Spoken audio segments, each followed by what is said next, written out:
A furious shout split the sweltering afternoon in Oba village. Red dust rose in the air, children stopped playing, and adults held their breath. Okoro, his face flushed with liquor, pointed at the young laborer standing in the courtyard. "Money? You want your 3 months' wages? There's none. Instead, take the girl." The entire village froze. His eyes fell on Amara, barely in her 20s, frail, yet her eyes burned like glowing embers. Startled, she dropped her broom, collapsed to the ground, and tears streamed down her cheeks. "Father, please, don't sell me like a goat at the marketplace." But her sobs only made the drunken man laugh louder. Her stepmother, Ngozi, arms folded, muttered coldly, "Let her go, one less mouth to feed." The laborer Kwame stood silent for a long moment. His shirt was torn, his hands calloused, yet in his eyes shone an unusual calm. He looked at trembling Amara, then turned to Okoro. "I'll take her with me." Amara went numb. No embrace from her family, no farewell, only her little brother Chika, peeking from behind the door, secretly wiping his tears and waving in despair. With nothing but a black nylon bag, Amara followed the stranger out of the village. From that moment on, her fate was changed forever. If even your own father treated you like merchandise, what would you do? And tell me, what city are you watching this video from? Leave a comment below. Noins. Before Amara stepped through the gates of Oba to follow a stranger, her life had circled inside a tiny loop. The hearth fire, the pounding mortar, the market stall, the red dust road, and nights when she dreamed of her mother. Oba lay on red laterite soil, where every footstep left a fine powder along a hem. In the dry season, the north wind slipped through the hibiscus hedge, the young men's drums rose each evening, and the smells of palm oil and roasted cassava braided into a familiar perfume. People woke before sunrise, reached the fields by the third cockcrow, and returned only when the sun's shadow had stretched past the village shrine. Joy there was simple, a warm handful of roasted maize, or a coloured scarf bought with loose coins after harvest. Amara was born in a thatched house at the end of a lane, with an old mango tree at the door, its roots sticking up like bony fingers gripping the earth. Her mother, a woman with a dawn-soft smile, once taught Amara to sew from scraps, to count small change, to thank shopkeepers politely, and to lay a hand on her chest whenever she prayed. When Amara was 17, her mother died after a bout of malaria. The funeral passed in a rush, and the sky turned dark, though it was not yet afternoon. Afterward, everything in the house seemed to change its voice. The hearth sighed, the mango's shadow stooped, and her father Okoro's footsteps grew heavier with each gourd of liquor. Once, Okoro had been a gentle farmer, broad-shouldered, sun-browned, laughing loud in harvest season. Amara's mother used to say, "Your father keeps his word. A man who keeps his word keeps his house." But promises, like seeds, wither without water. After his wife died, Okoro began to drink, first to sleep, then to forget. And then so he wouldn't have to remember at all. In his stupor, he muttered half-sentences, scolded life, and blamed fate. Then one day, Ngozi appeared. Ngozi, a widow from the next village, had a tongue sharp as a cleaver, and eyes that flicked side to side, as if weighing profit and loss in every matter. She came to Amara's house in a red shawl, smiling softly at Okoro and glaring at Amara as if she were a torn basket. They married in haste. A bare table, a few bowls of palm nut stew, packets of cassava flour, and a handful of drumbeats. Afterward, Ngozi laid down new laws. Girls rise before the rooster, dishes shine before the sun. Beds lie flat as still water. The gentle music of Amara's mother was replaced by clattering plates, barking orders, and sometimes a slap. Amara still tried to hold on to what was decent in herself. At dawn she boiled water, dropped in dried rosemary leaves to scent the house, then set to work, splitting firewood, coaxing the fire, stripping cassava leaves, pounding chilies with salt and garlic in a wooden mortar. When the sun climbed high, she walked to Oba Market with a woven basket. The market throbbed like a drum pulled tight. Fish laid out in silver, spice rows crisscrossed, hearth smoke mixing with sweat and shouts. Amara sold a few bundles of greens, some roasted groundnuts, and an occasional bunch of ripe bananas.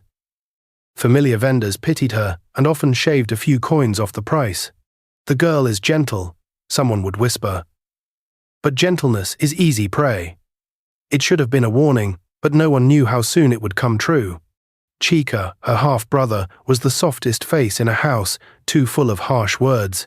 He liked to sit and listen to Amara's stories. She would split a groundnut and hand him half, then speak of her dream to wear a white blouse like the nurse at the village clinic. "I want to cure malaria," she said, eyes alight. "So somewhere a little girl won't have to cry for her mother." Chica nodded, understanding, and not too young to grasp death, but old enough to know that loss makes people thirst for goodness. On the other side of the tale stood Kwame, the man who would stand silent in Okoro's yard that day. He had come to Oba 3 months earlier, taking day work. Clearing plots, digging pits, hauling water, carrying sacks of cassava.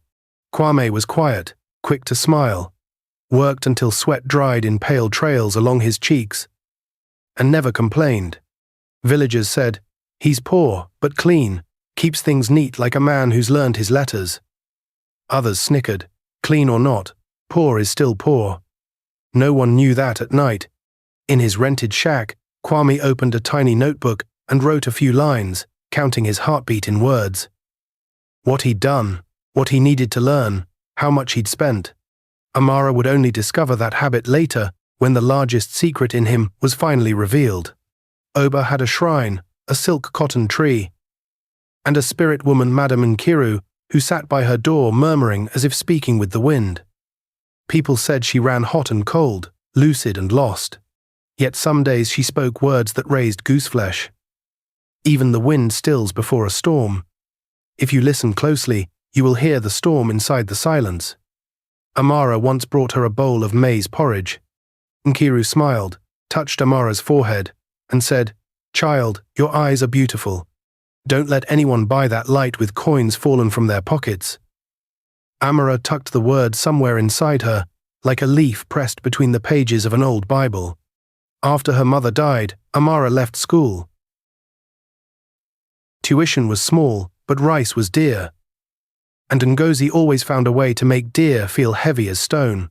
Still, Amara read whatever she could find: labels on cigarette packs, old flour sacks, a torn newspaper used to wrap fish. Knowledge came like scattered groundnut seeds, sprouting where they met good soil, waiting under stones for rain. Sometimes, at night, she quietly opened her mother's Bible and traced the yellowing lines. "Blessed are the pure in heart," she whispered, "for they shall see God." Then she snuffed the oil lamp and listened to dew tap the thatch. In Oba, the harvest moon festival dressed the whole village anew. By day, people dyed cloth. By night, Udu drums and Ojin gongs sent children looping under torches. Girls carried baskets of flowers. Boys streaked charcoal along their arms. The last time Amara went, she stood at a distance, watching the dancers around the fire until warmth seeped into her like a hot bowl of soup cupped on a cold night. Kwame passed by then, laying a few bundles of dry wood before the elders, nodding and stepping back. Firelight traced a calm border along his face. Amara didn't realize her gaze lingered longer than she meant it to. Life with Ngozi was like rainwater. It ran everywhere. Up before dawn to simmer palm nut stew, wash rice, carry Ngozi's baby, take goods to market, come home to scrub shirts, mop floors, cut kindling. If there was time, she hemmed the frayed mosquito net white thread on brown cloth. Her stitches even as counting beads. Each night she ate only after the others, just a thumb of fufu dipped in broth. Some nights Ngozi said, "You spilled the water today, no portion for you." Amara didn't argue. She drank warm water and slept. Hungry for food but full of silence, she told herself, "This quiet is the last patch of peace I can keep." One morning, while Amara was rinsing the yard, Kwame came to ask about his wages. "Next week," Okoro said, eyes sliding away. "When I sell the cassava sacks, I'll pay." The next week, the reason changed to waiting for someone to bring the money. The promise was shoved like a pebble up a hill, pushed and pushed. never resting where it was meant to. The fateful day arrived with poured-out sunlight. Red dust hung still above hot ground. Just before "Take the girl and go" burst from his mouth, Amara had dreamed of her mother. In the dream, a warm hand rested on her hair. "If you must go far one day, go with a clean heart, and you will arrive in a good place." She woke with a cold sweat on her brow. By afternoon, the dream had ripened into an omen. The road to the city was long and jolting. The old vehicle creaked, and every pothole made Amara's heart drop. She hugged her black nylon bag, 2 dresses, a scarf, a faded Bible, and her mother's sewing needle inside. Kwame sat beside her, eyes on the road. At times he turned and asked softly, "Are you tired?" Amara shook her head. "Number." She refused to appear weak again before a man, even if this one had just pulled her from another man's grasp. Lagos greeted them with lights and horns. Tall buildings stood like pillars propping up the sky. Sidewalks flowed like rivers of people. Bus exhaust blended with the smell of skewers and fried onions. Amara clenched the bag strap, afraid to let go and be swept away. Kwame led her down a quiet lane lined with purple bougainvillea, petals falling like confetti on the paving. They stopped at a black-painted gate. Kwame knocked, and it opened soft as a sigh. Inside lay a wide, clean compound, stone paths, clipped lawn. The main house was white, its glass doors mirroring the blue sky. At the back, a neat row of boys' quarters with blue curtains in the windows. Kwame showed Amara into a room, a single bed made in white, a small wooden table, a portable gas burner, a tap running steady like a promise. Amara stood still, palm on the cool sheet, fingers slipping over fabric. "It's been so long," she thought, "since I touched something truly clean." The next morning, Kwame brewed ginger tea and set a plate of chapati from the corner stall before her. "Eat," he said, his smile clearer now. His voice low, warm, unhurried. Amara nodded and sipped. The gentle burn climbed into her nose and made her eyes prickle. Another kind of warmth. No, not the spice spread through her chest. "Thank you," she whispered. "Thank you for the tea, the bed, and for what she couldn't yet name. Thank you for not seeing me as merchandise." At noon they walked the short path to the main house. The door opened, and Madame Adebayo appeared tall, head wrap crisp. Eyes calm like someone who has just finished a good page. "Welcome, children," she said. "Come in." The living room floor shone like a still lake. Jasmine floated in the air. A family photo hung on the wall, a younger woman, with 2 sons, Kwame and Tunde, in white shirts, smiling at ease. "This is Amara," Kwame said. Amara bowed her head. Madame Adebayo studied her, not prying, more like reading invisible lines on a forehead. "Hello, child." She smiled. "This house is large, but what matters is that it's warm enough. Consider it a safe place. If you need anything, say so." Amara nodded. Flustered by unexpected kindness, Madame Adebayo led her to the kitchen where egusi soup steamed and a basket of tender ugu leaves sat ready. "Do you cook?" she asked. "I can try," Amara replied. "Good. A kitchen is the quickest way to learn a home's heart." That evening, Amara sat on her threshold, a breeze carrying the papery scent of bougainvillea. She opened the Bible. A pressed leaf slipped from the page. "Mother," she whispered, "I've set foot in a clean place. I'll stay a while. Please pray for me." Footsteps approached. Kwame handed her a small notebook and a pen. "Do you like to write?" Amara looked at it, surprised by how glad she felt. "I forget the good things," she said. "Maybe this will help me keep them." Kwame nodded. "Write 3 you're grateful for each day. When you think you have nothing, you'll find at least 3. That night she wrote, 1. A clean bed. 2. A warm cup of tea. 3. A kind person. She smiled faintly. Not long ago, a kind person had felt as rare as a brand new dress. On the 3rd day, Tunde returned. Younger than Kwame, shirt buttons left loose, a scent of cologne arriving a step ahead. "Hello," he said, leaning in the kitchen doorway.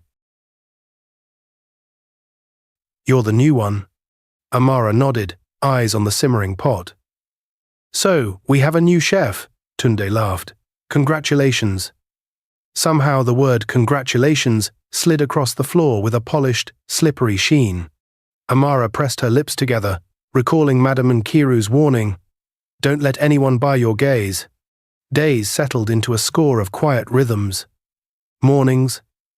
Amara swept the path, washed avocados from the market, chopped tomatoes, sautéed onions, stewed meat. At midday, Madame Adebayo read the paper and watered the garden. Late afternoon, Kwame came home, carrying the sun's smell on his shirt. Evenings, they gathered at the table, speaking of things not too private but warm enough. One night, Madame Adebayo asked about Amara's dream. She hesitated, then spoke of the white blouse. Madame nodded, eyes brightening as if someone had lit a lamp. "I've always believed girls who want to learn can change a whole village." In a corner of the sitting room hung a kora. On Sunday nights, Kwame sometimes plucked a few notes sound, flowing like water over stones. Amara listened with eyes closed, drifting back to Oba. The thud of pestles, Chika's laughter. Her mother's voice. "Don't let life harden your heart. Be steady, but soft.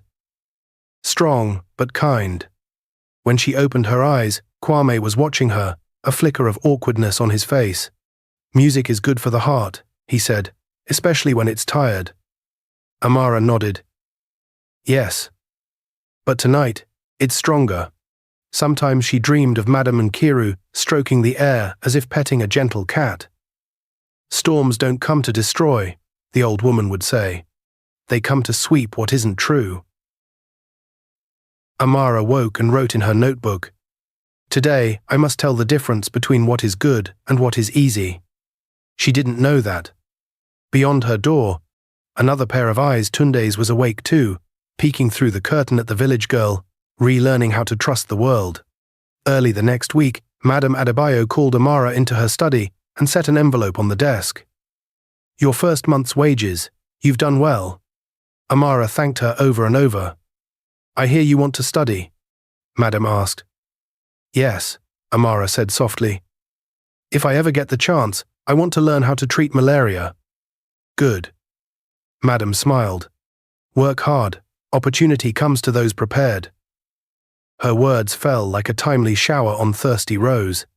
That evening, Amara returned to her room, opened the envelope, counted carefully, and tied it back up. "This is the first brick," she told herself, "for the bridge from the old to the new." She looked up and caught Kwame's gaze in the doorway. He nodded, asked nothing. Sometimes respect isn't a question, it's the quiet that leaves room for someone to become who they hope to be. The resemblance. In her first days in the city, Amara felt as though she had stepped into a strange dream. Each morning, when the sound of cars drifted through the window, she remembered the rooster's crow back in Oba. Yet when she turned and saw the bed covered in white sheets, or heard the steady flow of water from the tap, her heart softened. Here, at least, there were no curses hurled at her. No sudden slaps. Kwame always kept a respectful distance. He passed her a bowl of rice, but never imposed. He rarely smiled. But whenever he did, Amara felt as if a door inside her opened a little wider. Some nights he sat on the porch, quietly plucking the kora, while she listened, notebook in her lap, writing a line or two between the notes. Everything seemed peaceful, but that peace was fragile, like the surface of a lake before the first strong wind. One afternoon, Madame Adebayo called Amara into the main house. The sitting room was wide, light spilling through glass doors. Green velvet sofas arranged neatly. She invited Amara to sit, then spoke slowly. "My child, Kwame tells me you cook well. I also see you are diligent and humble. From today, you will help in this household's kitchen." Amara's eyes widened in surprise. Her heart beat faster, part joy, part fear. She bowed her head and whispered, "Yes, ma'am, I will do my best." The next day, Amara stepped for the first time into the grand kitchen. A gleaming refrigerator, brass pots hanging in order, a spacious marble counter. Her hand brushed the sharp blade of a polished knife, and she remembered the dull blade back in the village, the meals salted with tears. This time, everything was different. That afternoon, as Amara rinsed vegetables, a voice rose just behind her. "So, you're the village girl Mother mentioned." Startled, she turned. There stood Tunde, Kwame's younger brother. He was youthful, his shirt unbuttoned at the collar, his eyes shining just a little too brightly. He leaned against the doorway, lips curled in a confident smile. "Mother said you're gentle, obedient. But truth is, she forgot to say just how beautiful you are." Amara lowered her gaze, fingers twisting the bundle of greens. "Good. Good evening, sir." "Don't call me sir." Tunde chuckled. "That sounds too distant. Just call me Tunde, like a friend." Amara shook her head slightly. "No, that wouldn't be proper." Tunde laughed, stepping closer. His eyes seemed to pierce through the thin fabric she wore. "You know, someone like you shouldn't be in that little room. You deserve more. Much more." The words slid into Amara's heart like a blade. Sweet talk, she had heard it at the market, from drunken men. But this time, it carried a deeper unease. That night, back in her room, Amara confided to Kwame, "I met Tunde today. He said things that made me uncomfortable." Kwame frowned slightly, then exhaled. "Don't dwell on it. Tunde likes to tease. He didn't mean any harm." Amara fell silent. Deep inside, an unnamed feeling stirred, a sense that what she'd heard was not a jest at all. It was a strange wind, just beginning to blow, carrying the warning of a storm drawing near. Many times, tempests do not begin with thunder, but with a soft word spoken in the wrong place. "It is en round and the Leicester. It is en round and the Leicester." In the days that followed, Amara continued her work in the kitchen. She rose early, scrubbing the shining tiles, arranging vegetables neatly as if it were a form of prayer. In that wide kitchen, the rhythm of her knife striking the board blended with the aroma of simmering egusi soup. Drifting out the open window, sometimes Madame Adebayo would enter, sit quietly, and watch her at work. Her gaze was gentle, her smile carrying the message that she was pleased with this young woman. For the first time in many years, Amara felt recognized by someone elder, someone other than her late mother. But under this elegant roof, not every pair of eyes looked kindly upon her. One afternoon, as she stirred a pot of soup, Tunde walked in. He wore a crisp white shirt with the top buttons undone, his cologne filling the room. Leaning against the doorway, his eyes traced Amara's face, her hair, her slender frame. "Do you know?" Tunde began, his voice both smooth and sharp. "In this city, with a single nod, your life could change. I could send you to study in London, Canada, anywhere. You could have everything. Fine dresses, the latest phone, money without end. You deserve better than this. Better than that shabby little room outside." Amara's hand faltered. The ladle slipped into the pot with a splash. Her heart pounded. Yet her voice stayed calm. "Thank you, but I already have a husband. I will not betray him." Tunde laughed a short, cold laugh. "Your husband? You mean that poor guard? He has nothing to give you but empty promises. You're wasting your youth." Amara turned back to the pot, stirring as if to mask the trembling inside. "Please stop. I don't want to hear more." Tunde's smile hardened. He stepped closer, his voice low. "You'll regret this. Amara. No one refuses Tunde Adebayo without paying the price." That night, Amara returned to the small room at the back of the compound. Sitting on the bed's edge, she told Kwame what had happened. He frowned, then forced a thin smile. "Don't worry. Tunde likes to jest like that. He doesn't mean harm." Amara stayed silent. In her heart, she knew those words were no jest. They were like a sharp blade driven into the ground, heralding a storm drawing near. Another morning, under the soft glow of sunlight, Madame Adebayo summoned Amara to the sitting room. The elder woman sat on the green velvet chair, her eyes observing every gesture of the young girl. After a pause, she spoke. "Amara, You are a good girl. I see how hard you work, and I know you dream of studying. But you must be realistic. You are young. Your future is long. If you tie yourself to a poor man, you will only know hardship. Tunde and I can offer you opportunities beyond anything you've imagined. Amara froze, her eyes wide. Her heart ached because the very woman she respected was now urging her toward a path against her conscience. Trembling, she answered, "Madam, I respect you, but I am not a piece of property to be bargained. If I must trade love and loyalty for wealth, I would rather stay poor and live in peace. I will not betray Kwame." Madam Adebayo's gaze cooled. She sighed.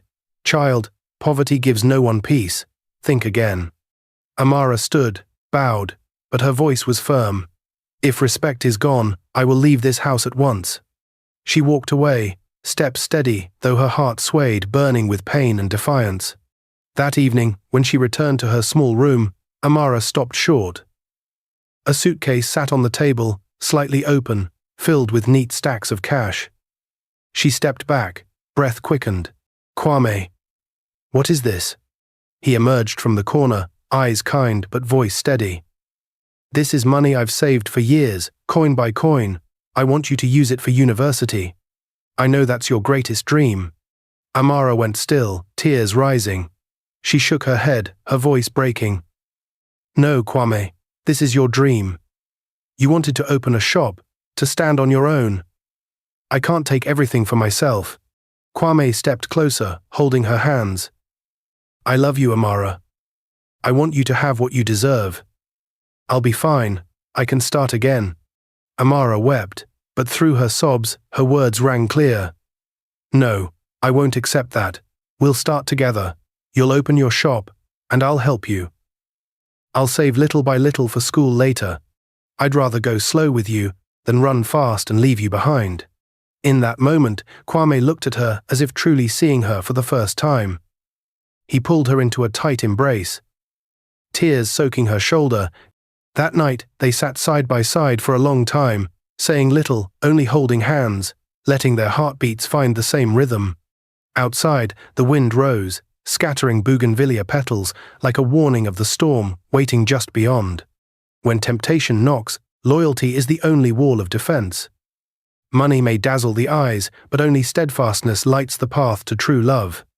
In the Rainier, 2000 Napav, and of the Moose the Rothausen Furt.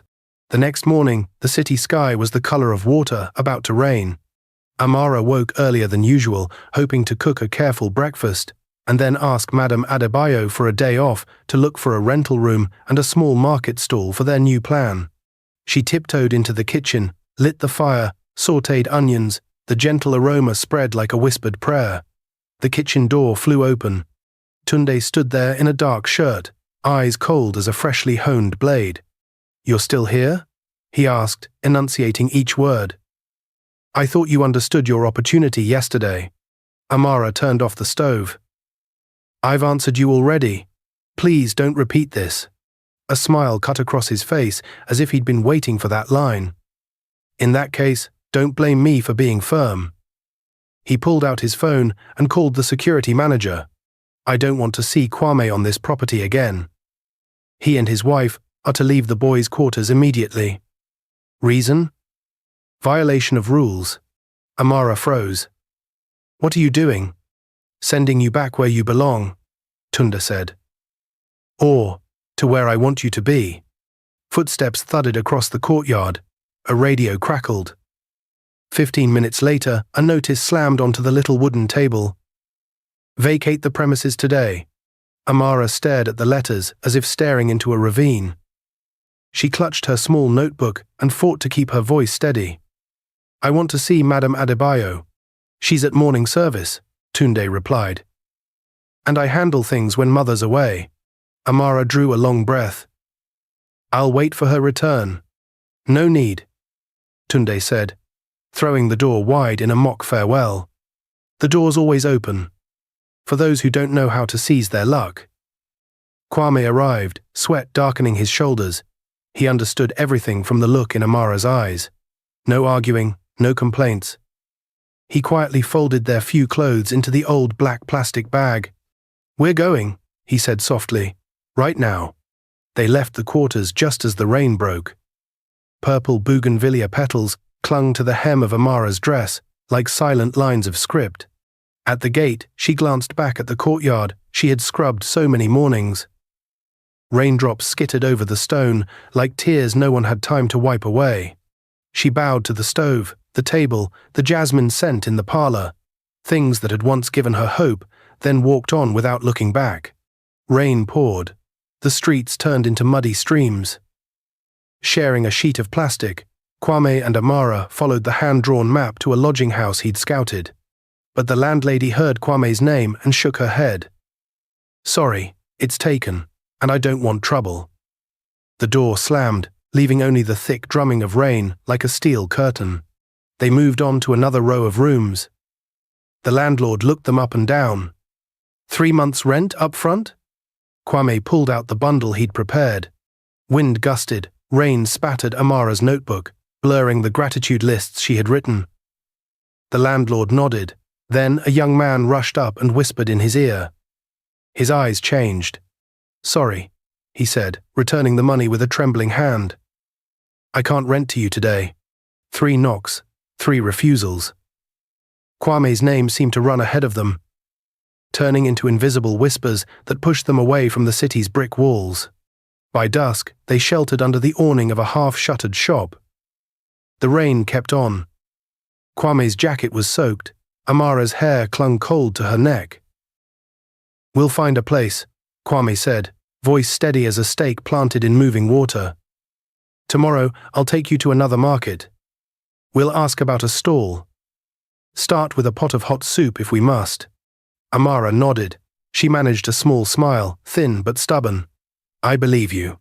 That night they slept on the damp steps, between rain and distant traffic. Amara leaned into Kwame. The sky was only the underside of a chipped awning, yet she closed her eyes and pictured a real roof, a clean bed, the faint music of a kora.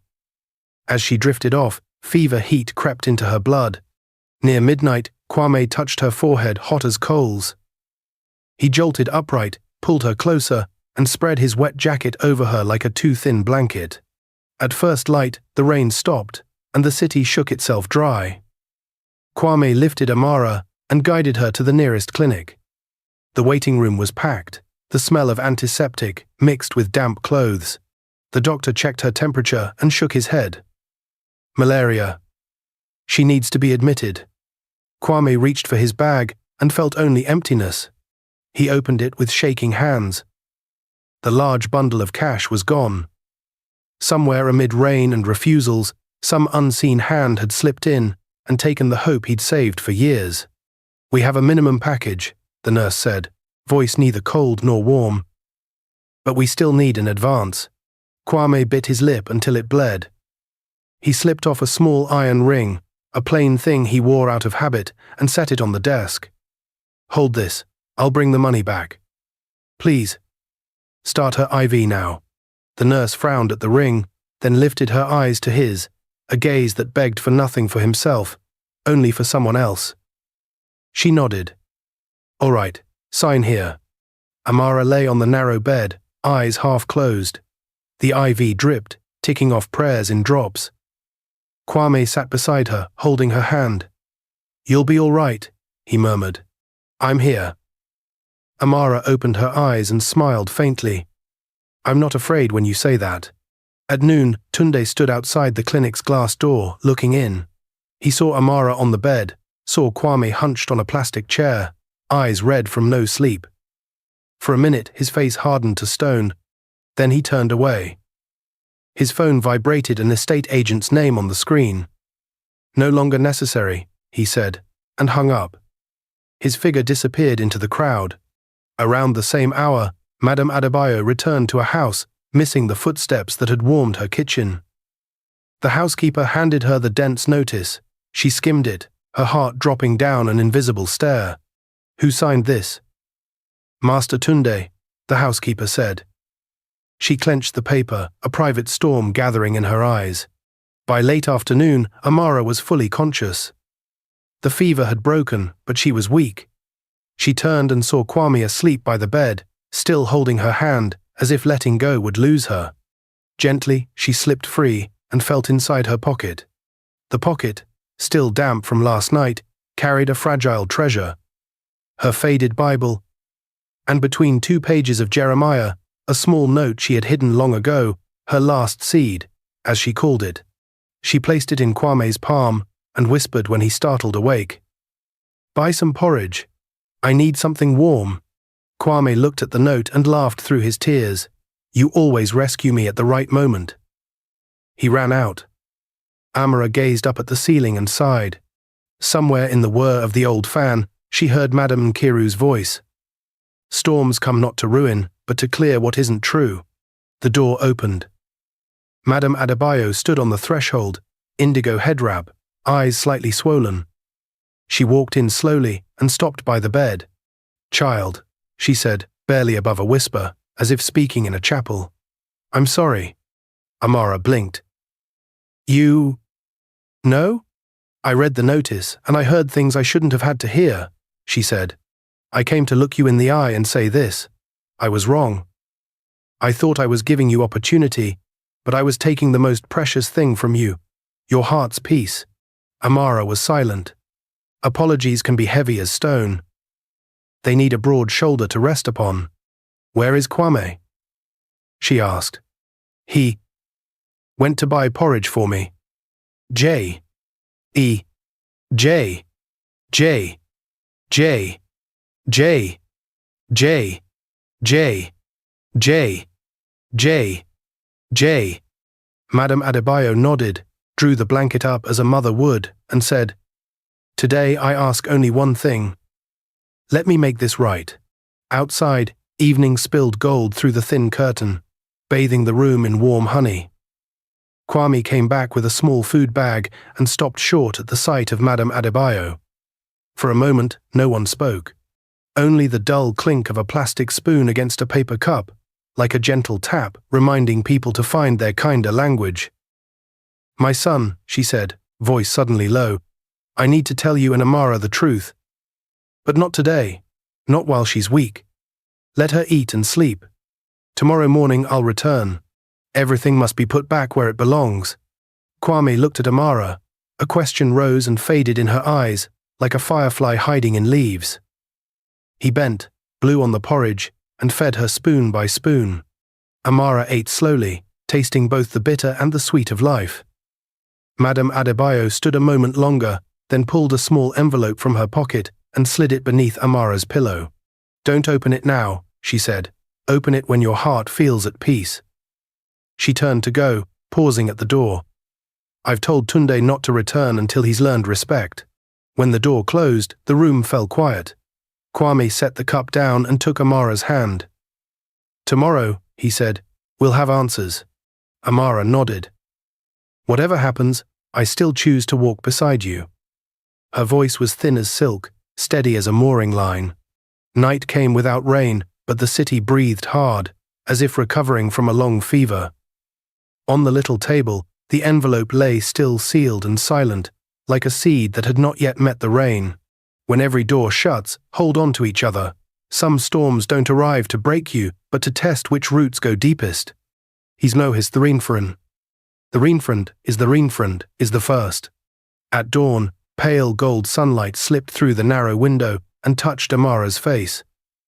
She opened her eyes and saw Kwame's hand still holding hers. He had not let go all night. On the little wooden table, Madame Adebayo's envelope still lay untouched, discreet as a secret waiting to be opened. Kwame startled awake, rubbed his eyes. "Are you feeling better?" Amara nodded.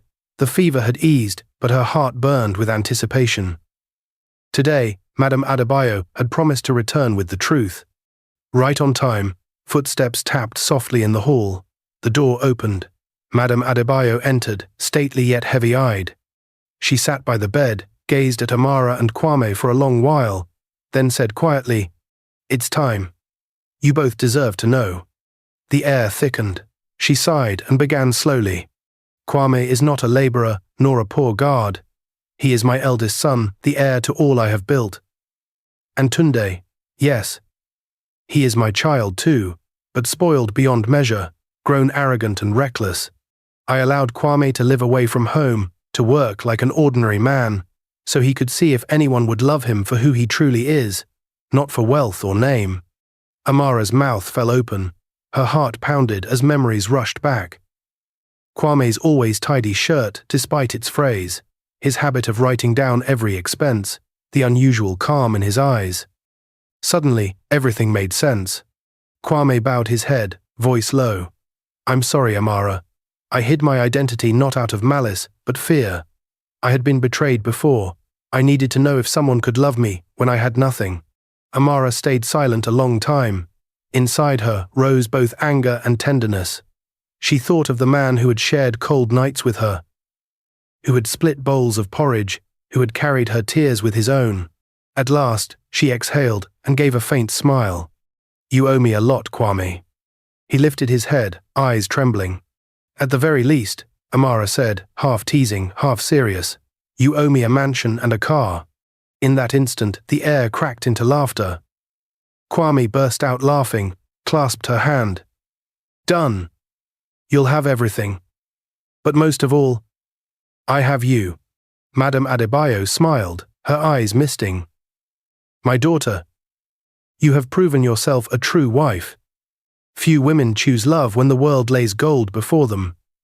You've shown me the dignity of a strong woman."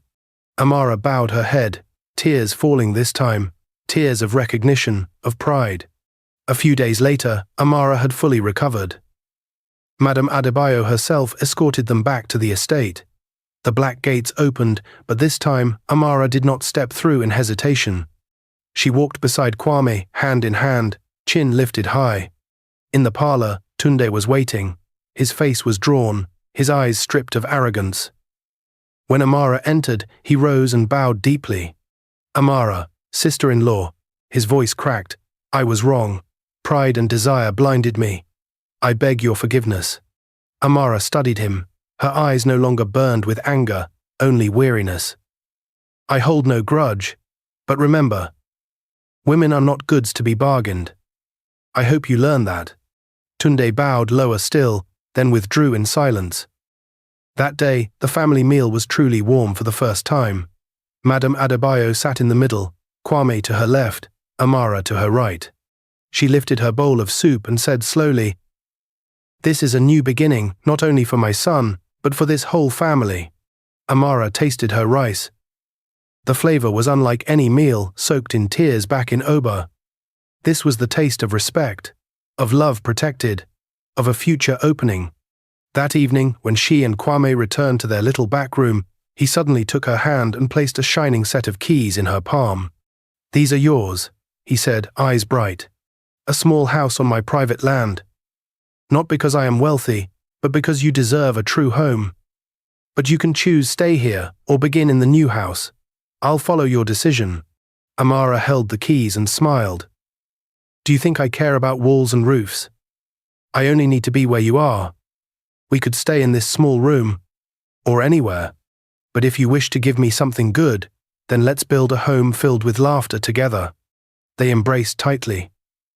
That night, Amara wrote in her notebook, "Grateful for the storm, because only after the storm do we see the clear sky. The truth may wound us, but it can also set us free.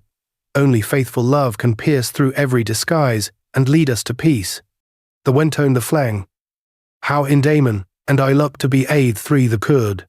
Many years after leaving Oba village, Amara looked at her reflection in the mirror and could hardly believe the journey she had taken. The girl who once wore threadbare dresses and slept on a mat in a dark kitchen now wore a pristine white blouse. On her chest shone a name tag, Dr. Amara Okoro. At her graduation, the hall was packed. Drums, cheers, and applause thundered. When Amara's name was called, she walked onto the stage to receive her degree, her hands trembling. From the crowd below, one voice rang out above all others. "That's my wife." The whole hall erupted in laughter and claps. Kwame, dressed neatly yet carrying the same genuine smile from years before, stood waving proudly. Amara brushed away tears. Every sorrow, every hardship had turned into light on her face. After the ceremony, Kwame embraced her tightly and whispered, "I promised I'd see you in this blouse, and today that promise is real. I'm prouder of you than of anything else." Amara smiled through tears. "If it weren't for you, I'd have fallen long ago. Everything I have today began the day you held my hand and walked me out of that dusty red house." Kwame shook his head. "No, Amara. It all began when you chose to believe in me, to stay by my side, even when I had nothing but empty hands."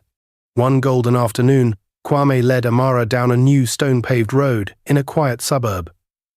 Red bougainvillea spilled from the walls, birds chirped overhead.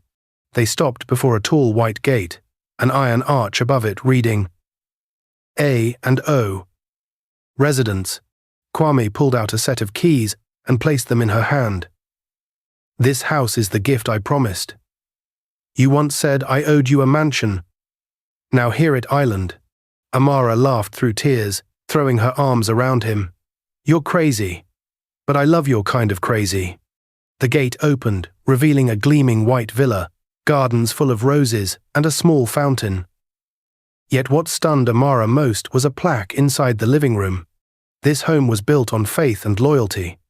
She turned to her husband, heart overflowing. "This is the true inheritance." Weeks later, Amara brought Kwame astonishing news. She was pregnant. For a moment he stood frozen, then suddenly lifted her into his arms, spinning her around as laughter filled the air. Dropping to his knees, he placed a trembling hand on her belly. "My child, your father is here. You will grow up in a home full of love, never without arms to hold you." Amara's eyes stung. The image of her late mother rose in her mind. She whispered, "Mother, I finally have a true family." News of Amara's success and the truth about Kwame reached Oba. Old now, with silver hair, Okoro trembled as he called his daughter. His voice cracked. "Amara, I'm sorry. I was blind. Drink and greed turned me into a monster. Please, let me see my grandchild just once." Amara stayed silent a long time. She remembered the hunger, the beatings, the insults. But she also remembered her mother's teaching. Forgiveness is not forgetting, it is freeing the heart from the chains of hatred. At last, she answered, "Father, I forgave you long ago. But I will not return to that house. If you want to see your grandchild, come with clean hands and a truly repentant heart." Okoro wept into the phone. Amara exhaled deeply, as though laying down a stone she had carried too long. When Amara gave birth, the family gathered. Madame Adebayo cradled the newborn, whispering, "This is God's miracle to heal our wounds." Tunde, changed by all that had happened, stood nearby and said softly, "Brother, sister-in-law, thank you for giving me a chance to make things right. I promise to live worthy of this family." Kwame placed a hand on his brother's shoulder and nodded. "Let the past rest. Let's begin again with love and respect." The house rang with the cries of a baby, the laughter of family, the murmur of prayer. Later, Amara returned to Oba for the first time in years, with Kwame and their child. Villagers whispered, "The girl once traded off by her father has become a doctor, and the wife of a master." Amara walked to the old mango tree, pressed her hand against its trunk. Tears fell, but her smile was wide. She whispered, "I've returned not to stay, but to show that even a seed buried deep can grow into a strong tree." Before leaving, she donated a box of medicine and new white coats to the village clinic. Little girls followed her, eyes shining. One asked, "Sister, how can I become a doctor like you?" Amara knelt, resting a hand on the girl's shoulder. "Keep your heart pure, study hard, and never let anyone tell you you're worthless. You can become anything you dream." At sunset, Amara wrote the final lines in the old notebook, where she once scribbled 3 small gratitudes. She wrote, "Today I am grateful for the man who chose to love me with patience, the family who learned to heal after mistakes, myself for never giving up on my own worth." She closed the notebook and lifted her gaze to the sky. The clouds glowed pink, like the silk scarf her mother once wore. Amara smiled. From a girl once treated as worthless, She had become a woman who knew her true value. And the greatest lesson was this: dignity is never for sale. True love can never be bought. It can only be planted with loyalty and harvested with time. In life, you may lose money, houses, even status. But if you hold on to loyalty and integrity, you will regain everything and more. If it were you faced with the choice between poor but faithful love, or wealth wrapped in temptation, which would you choose? And tell me, what city are you watching this video from? Comment below. If this story touched you, don't forget to hit like page, share it to spread the lesson, and subscribe so you won't miss the next African moral tale.